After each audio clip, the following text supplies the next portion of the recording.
Doctor صاحب یہ بتائیے، اب ظاہر احادیث مبارکہ بھی کثرت سے احادیث آپ کے فضائل میں ہے، موقع لگے گا تو شاید ہو سکتا ہے کچھ اور مزید کلام کریں اس پہ، لیکن ذرا علمی مقام اور مرتبہ بھی تو ذرا اس پہ بھی تو تھوڑی سی گفتگو ہونی چاہیے نا، کہ جہاں جس در سے علم آ کے خود خیرات لیتا ہو وہ در مولا کائنات ہے. بتائیے.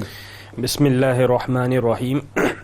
علم کے حوالے سے حضرت عائشہ رضی اللہ تعالی عنہا جن کا مقام اور مرتبہ ہم سب جانتے ہیں، آپ نے ارشاد فرمایا کہ حضرت علی رضی اللہ تعالی عنہ کے پاس علم ہے ایسا کہ آپ نے فرمایا اعلم الناس بالسنہ، کہ سب سے زیادہ سنہ یا شریعت کو جاننے والے حضرت علی رضی اللہ تعالی عنہ ہیں. اللہ جنید بھائی، اگر کسی کا کوئی مقام پہچاننا ہو تو ان کے معاصرین کے اندر پہچانا جاتا ہے، یعنی وہ کیسا جانا جاتا ہے، وہ کیسا پہچانا جاتا ہے.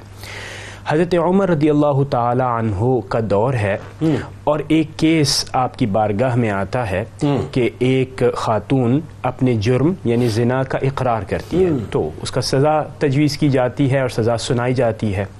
حضرت علی رضی اللہ تعالی عنہ کو کمال علم اور اس کی جو امپلیکیشنز ہیں کہ اگر یہ سزا سنائی جائے گی تو اس کی معاشرے کے اندر اور شرعی لحاظ سے یہ امپلیکیشنز نکلیں.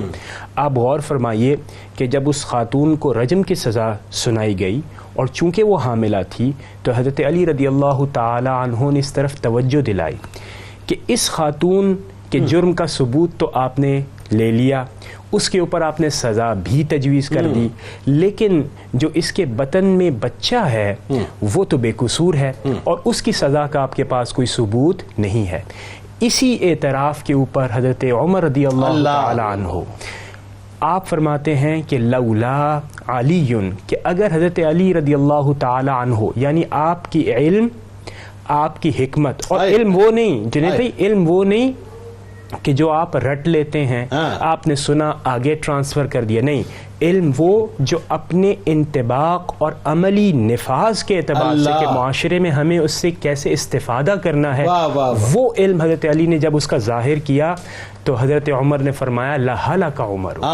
اور پھر ایک اور موقع پر آپ مطلب ذرا اس کا ترجمہ بھی لوگوں کو بتا دینا کہ اگر علی نہ ہوتے تو عمر ہلاک ہو جاتے. یعنی دیکھیں یہ تو اصل میں علم لدنی کے کسٹوڈینز ہیں نا، بات یہ. اور غور کیجئے، دیکھیے ہلاک ہونے سے کیا مراد ہے؟ ہلاک ہونے سے مراد یہ ہے کہ حضرت عمر رضی اللہ تعالی عنہ سزا کس جرم پر تجویز فرما رہے ہیں کہ اللہ رب العزت نے فرمایا کہ یہ حدود ہیں. اب اس حدود کا جب اپلائی کیا گیا تو اگر وہ حدود سے کراس ہو جاتی تو حضرت عمر رضی اللہ تعالی عنہ کی گرفت ہو سکتی تھی. حضرت علی نے ان کو بھی بچایا اور اس ظلم سے بھی آپ کو بچایا جو کہ اس بچے پر ہو سکتا تھا. علمی مقام کے بارے میں اور بات کیجئے، جہاں لعاب دہان مصطفیٰ صلی اللہ علیہ وآلہ وسلم جس وجود میں منتقل ہوا ہو، میرا تو عشق یہ کہتا ہے کہ علم تو اسی وقت منتقل کر دیا تھا صاحب، پھر تو سینچ کے بڑا کیا گیا بنیادی طور پر. آف کورس آپ ان چیزوں پر بھی آپ توجہ دیں، اور پھر میں تو خیر اس لحاظ سے ضرور گفتگو کروں گا کہ صحابہ کرام آپ کو کیا ویلیو کرتے تھے اس علم کی بنیاد کے اوپر. وہ ویلیو یہ تھی کہ حضرت عبداللہ ابن مسعود آپ کے بارے میں فرماتے ہیں کہ قرآن کریم کا ایک علم ہے ظاہر اور ایک ہے باطن، یعنی ایک اس کی لٹرل میننگز ہے اور ایک اس کی انٹرپریٹیو میننگز ہے. ان دونوں میننگز کے اگر کوئی امین ہے تو وہ مولا کائنات. سبحان اللہ. اس کے بعد پھر حضرت ابن عباس فرماتے ہیں، آپ فرماتے ہیں کہ اگر کسی مسئلے کی وجہ ہم آپ کی طرف رجوع کرتے اور آپ اس کے اوپر کوئی گواہی یا کوئی ثبوت یا کوئی مسئلہ حل فرما دیتے تو پھر اس کے بعد ہمیں کبھی یہ حاجت محسوس نہیں ہوتی کہ ہم کسی اور کی طرف. یعنی ابن عباس رضی اللہ تعالیٰ عنہما امام الفقہا، بالکل، اور عبداللہ ابن مسعود جو ہیں وہ قرآن جن کے بالکل قریب، اور جو قرآن کے قریب بالکل سب سے زیادہ سمجھنے والے. بالکل.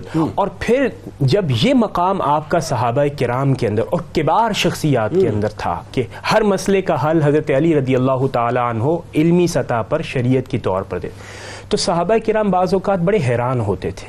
وہ یہ ہوتے تھے کہ کوئی بھی مسئلہ ہو, ہم حضرت علی رضی اللہ تعالیٰ عنہ کی بارگاہ میں چلے جائیں تو وہ مسئلہ حل ہو جاتا ہے. کہیں ایسا تو نہیں کہ حضرت علی رضی اللہ تعالیٰ عنہ کو حضور پر نور حضرت محمد مصطفیٰ صلی اللہ تعالیٰ علیہ وسلم نے کوئی خاص علم دے دیا ہو جس سے ہم محروم ہوں. اللہ. تو چنانچہ جب یہ پیش کیا گیا تو حضرت علی رضی اللہ تعالیٰ عنہ نے اس کی تردید فرمائی. آپ نے فرمایا کہ معاملہ یہ نہیں ہے, یہ ہے فہم, یہ ہے فراست, یہ ہے قرآن کریم کو صحیح معنوں میں سمجھنا. اور جس کا ذکر آپ نے انٹروڈکشن میں کیا وہ کیا ہی خوبصورت بات ہے کہ حضرت ابو بکر رضی اللہ تعالیٰ عنہ نے فرمایا کہ آپ کی بزرگی اور آپ کی فضیلت کی ایک وجہ یہ ہے کہ ابتدا سے لے کر آج تک حضرت علی رضی اللہ تعالی عنہ حضور اکرم صلی اللہ تعالی علیہ وسلم کے زیر سایہ تربیت. اللہ. تو آپ نے دیکھا کہ جن کے بارے میں حضرت عائشہ رضی اللہ تعالی عنہ نے فرمایا کانا خلقہ